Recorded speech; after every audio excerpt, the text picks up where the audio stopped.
Hello everyone, Nika here with your Daily Neuro Nugget. I can't believe it's Wednesday already. Time flies by when you're having fun. So it is a good day and I wanted to show you guys, that's very bright, this tea. Some of you have asked me where I get my teas. This one I actually got in Chinatown here in Chicago. There's a lot of little Chinese medicine and tea shops. This one, it's called the Arthritis Buster Tea. That's what that translates to. But I like it because there's no caffeine. And you guys know, I'm trying to lay off the caffeine. Now, this one has salvia root, Solomon seal rhizome, and job seed. I did add 2 cups of water to 3 baggies by accident because the water was boiling forever, so it kind of boiled away. It is kind of dark in color. I steeped it for 3 minutes. So let's try it. And no, I actually don't have arthritis. I just like to taste different teas, and I'm always trying to help other people. I do know people with arthritis, and I gave them this tea. They have said that they have found relief from this tea. So I'm obviously not a doctor, but it's pretty cool to know that something like this has helped my friends find some relief. Who would have thought, right? A tea now. Okay, that is very pungent. It's very bitter. But I didn't sweeten it as usual. It's very bitter. I don't care for the taste, but I'm going to drink it anyway because I'm not throwing anything away. Now, I actually had a dream. I know. I woke up around 2:30 in the morning and, you know, ADD, brain, hyperactive, it never stops. And I'm like, why am I dreaming about Emma Bailey? I have made videos, one video maybe about her before. And I think the reason I dreamt about Emma Bailey was because I had been revising some of the search warrants and my head was just spinning and I'm trying to, you know, put the puzzle together. And now I'm dreaming about Emma. So I'm like, my brain, okay, it's doing something. It's doing something. And it may not be anything, but I still wanted to share with you guys because for some reason, this, I feel like, is a topic that has not really been covered. Again, I don't have time yet to watch what other YouTubers talk about. So this is just me spewing information, basically. So if it has been covered, it probably has not been covered as heavily as it should be. Why? Have you guys looked at those search warrants? Go to the government website. You can pull up any legal document and read it yourself. I think it just is more impactful when you look at it yourself because you might find a pattern that I'm not catching, and that's how we solve this puzzle, right? Maybe. Now, as usual, these are my theories and speculations. So let me know down if you have any theories regarding Emma Bailey, because I am very curious about all these these financial documents, and it's just shocking to me that all of the victims had an inordinate amount of bank accounts at the exact same places. And how does that even connect to Koberger, if it even does? Now, these are some of the accounts. There were PayPal, Venmo, Umpqua Bank, Bank of America, Banner Bank, Discover Bank, American Express, Idaho Central Credit Union, Idaho DOL. I don't think that's a bank, but it's got to be related somehow. Maybe it's an ATM.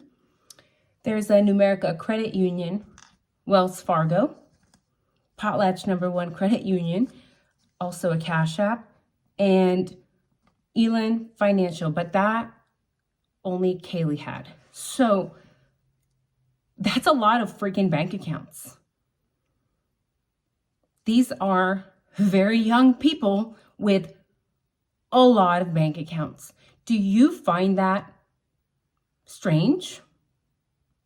I find it strange, but when I was in college, I only had one bank account, a you know, a checking and a savings, so that's considered 2 accounts. But at one bank, these victims were all over as far as bank accounts. It's like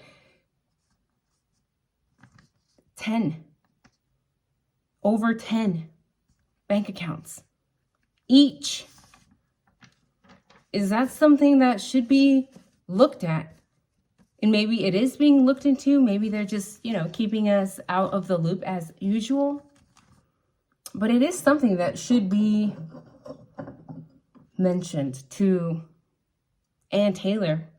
I hope she knows about that. Now, in these search warrants, what were they tracing? What were they looking into? Were they looking at deposits or work history? There's way too many. Is there any possibility that there was any funny business going on with these accounts? We have heard rumors of this house potentially moving certain substances. Now, when you go look at those documents, you will see that Ethan, Maddie, Xana, Kaylee are there, but there are other 3 people that are redacted. So who in the world could these mystery bank account holders be? 3 other people. Do you guys have any ideas, any theories? Please let me know down in the comments. Now, they also requested in the search warrant surveillance videos and images of transactions, which I think is great because we can possibly see who they were with, what they were doing. From September 1st, 2022 to present. And when we see that request for those videos and images of transactions, we also see other 5 names redacted.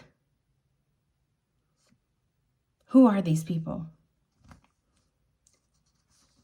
The date stood out to me. September 1st, 2022.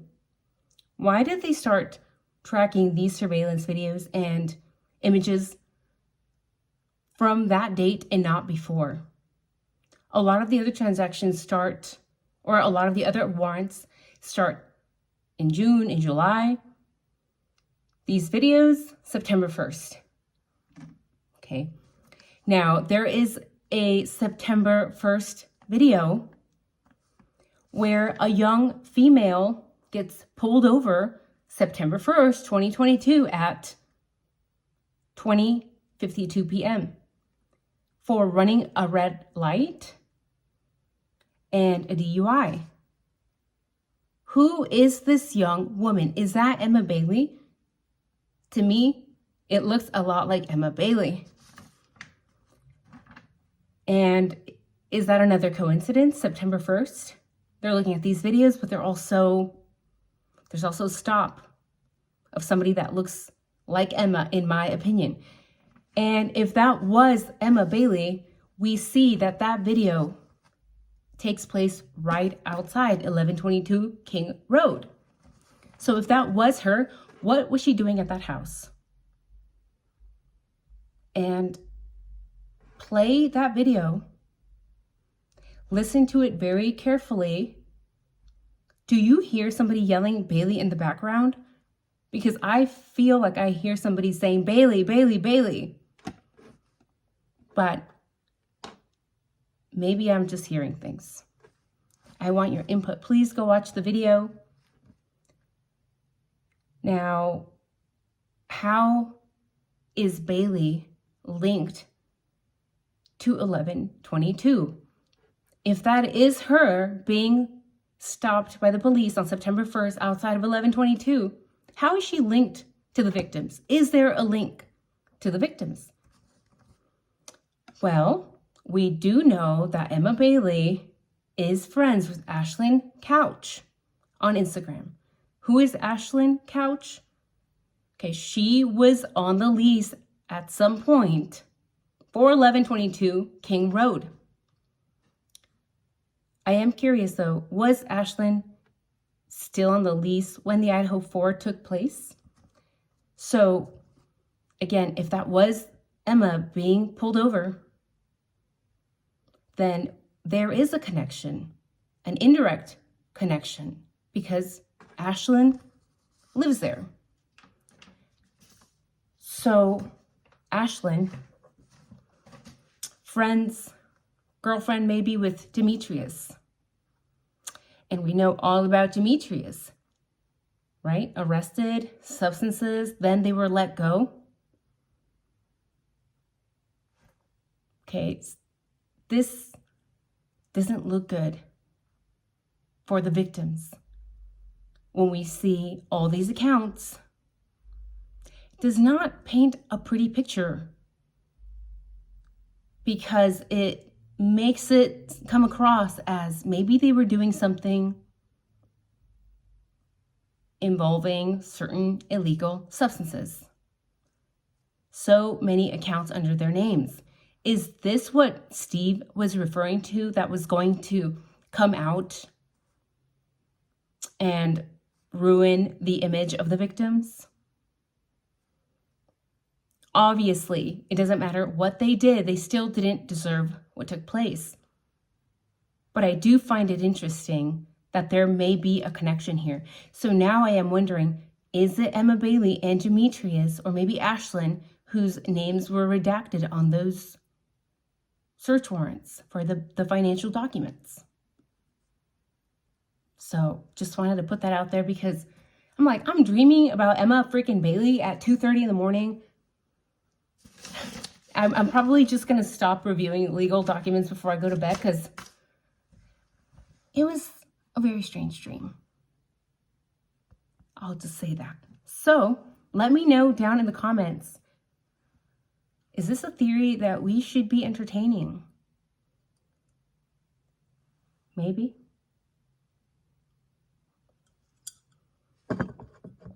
Okay, this is not good. Yuck. I'm just gonna chug it.